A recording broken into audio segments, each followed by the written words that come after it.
Bonjour Maria Mercantilla. Bonjour Jean-Philippe Denis. Vous êtes maître de conférence spécialiste de marketing digital à l'IE Paris-Sorbonne. Web crash, comment Internet a fait faillite? Alors, il y a de multiples entrées dans la manière dont Internet a fait faillite. J'ai envie de vous poser la question après la faillite. Alors, est-ce qu'on peut penser l'après-faillite d'Internet, quelque part penser après Internet? Oui, parce qu'en fait, on est en train d'assister à une sorte d'effondrement du web marchand. Ouais. Donc ce web marchand était finalement assez simple dans son principe de fonctionnement. Un web uniquement pour acheter, avec du contenu qui est au service de la publicité et qui amène le consommateur à acheter et à consommer des produits. À partir de là, si on considère que ce web est en bout de souffle, qu'est-ce qu'on peut imaginer? Donc, j'ai travaillé avec une IA générative sur les différents scénarios qui pourraient advenir après le web.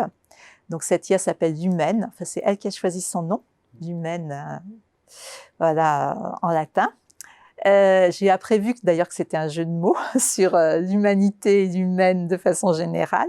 Et on a essayé d'imaginer différents scénarios avec des probabilités d'apparition, faibles, moyens ou forts, ou court terme, moyen terme ou long terme. Le premier web qui pourrait apparaître, c'est un web interface cerveau-ordinateur. Donc on l'a appelé le web ICO. On peut imaginer que dans les années qui viennent, donc à long terme, on se débarrasse de nos ordinateurs, de nos mobiles. On a des puces implantées dans le cerveau qui vont jouer des interfaces entre nous et du cloud plutôt, et qui vont quelque part un peu gouverner nos vies. Donc c'est un web très gouverné par les IA. C'est les recherches les plus actuelles. Voilà. Cette implantation des puces dans le cerveau. Cette implantation des puces et qui se ferait de façon, au départ, via la santé. En disant, regardez ce qu'on arrive à faire, les maladies qu'on arrive à soigner, les handicaps. Vous faire remarcher. Voilà, qu'on arrive à surmonter. Et puis peu à peu, qui serait utilisé pour d'autres applications. Et c'est vrai que c'est dans les cartons de tous les big tech qui ont énormément investi, notamment dans l'univers de la santé. Donc, ça serait un web un peu dystopique et un peu effrayant.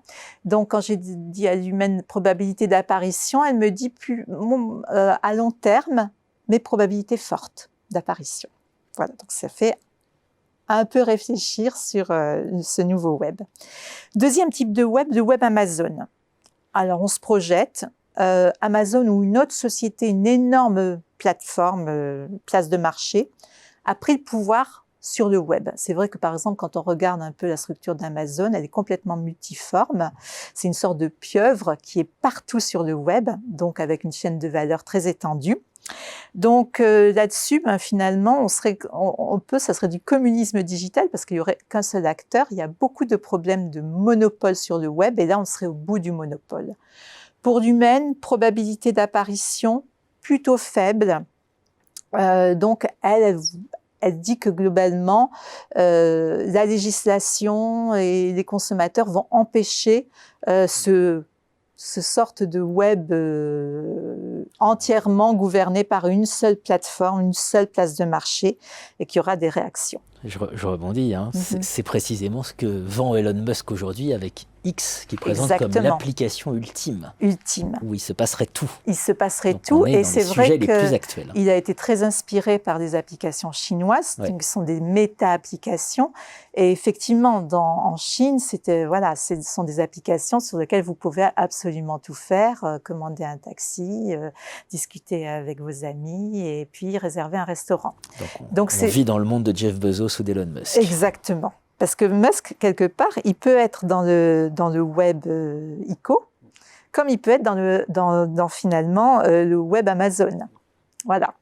Après, vous avez un troisième type de web qui est que l'humaine a appelé ubique, pour ubiquitaire. En gros, le web est partout. Là aussi, ordinateur mobile, tout ça est brouillé. Et il est déjà d'ailleurs dans tous les médias. Donc, par exemple, la télé connectée, ce qu'on appelle la CTV, c'est donc une télé qui reprend tous les finalement tous les cadres du web, tous les KPI du web, toute la façon de consommer du contenu du web, mais ça peut être pareil pour l'affichage, etc. Donc c'est un web ubiquitaire, et là Lumen a dit probabilité d'apparition extrêmement forte à court terme, puisque la CTV c'est aujourd'hui. Hein. Après, vous avez ce fameux web décentralisé dont on a beaucoup parlé, qui est le Web 3 en fait, un web de métaverse. Donc on y accéderait. Alors là, on a en fait des problématiques d'accès par des casques virtuels. Il faut acheter de la crypto, avoir un MetaMask, un portefeuille digital pour pouvoir accéder à ces mondes-là et consommer dans ces mondes-là. On va vraiment s'attacher à l'avatar, ça va être très immersif. Ce web, pour l'instant, est en complète crise et ne fonctionne pas et accumule des pertes considérables, plusieurs milliards de dollars par an pour Meta de pertes dues à ce web. Donc pour Lumen, c'est une probabilité d'apparition forte, mais à long terme. Voilà. Et puis vous avez deux autres types de web. Le web autoritaire. Alors ce web autoritaire, il est très différent selon les zones. Donc vous avez un web chinois où vraiment le gouvernement chinois a décidé de mettre au pas ce qu'on appelle les princes rouges du digital. Et donc, les enfants ont un temps de connexion limité, etc., pour qu'ils puissent se consacrer à leurs études. On ne peut pas dire n'importe quoi sur le web. Tout est et même au niveau des produits, il y a beaucoup finalement de mesures destinées à protéger le consommateur chinois. Nous avons en Europe le DSA, le Digital Service Act, qui est une loi majeure qui va finalement révolutionner la façon dont on gère les contenus et dont on lutte contre notamment les fake news. Et puis aux USA, ce web autoritaire a du mal à émerger parce que le gouvernement américain a peur de fragiliser les big tech en prenant des lois trop coercitives contre eux. Or, la puissance des États-Unis, c'est les GAFAM notamment. Et à la fin, le dernier web, qui est le web militant, le modèle d'abonnement ne fonctionne pas, très clairement. Et donc, qu'est-ce qu'on va finalement, ceux qui vont payer, qui vont s'abonner et qui vont essayer de sortir le web de la publicité, c'est des militants, c'est des activistes, c'est des gens qui ont envie de lire un certain nombre de choses qui vont aider des médias. Ce web, on le voit peu à peu d'ailleurs émerger assez fortement sur YouTube, et ça a beaucoup relancé YouTube. Pour Lumen, probabilité d'apparition faible, aussi bien à court terme qu'à long terme. Par contre, le web autoritaire, probabilité d'apparition très forte aujourd'hui et demain. Donc voilà, c'est un panorama des webs. Après, certains webs vont faire alliance. Il est très probable que le web gouverné par l'IA, le web ICO, s'entende finalement très bien avec le web autoritaire, ce qui peut être très inquiétant, et que finalement le web militant puisse s'entendre très bien avec le web décentralisé, parce qu'ils partagent la même philosophie qui est la décentralisation du web. C'est tout à fait passionnant, voilà. Quand on fait travailler une IA générative, exactement, et oui, qu'on lui demande d'élaborer, elle devient une super assistante. Super assistante. Merci Maria Mercanti-Guérin. Merci Jean-Philippe. Web Crash, comment Internet a fait faillite, c'est à lire absolument pour comprendre le monde d'aujourd'hui et se projeter dans le monde d'après, surtout. Merci Maria.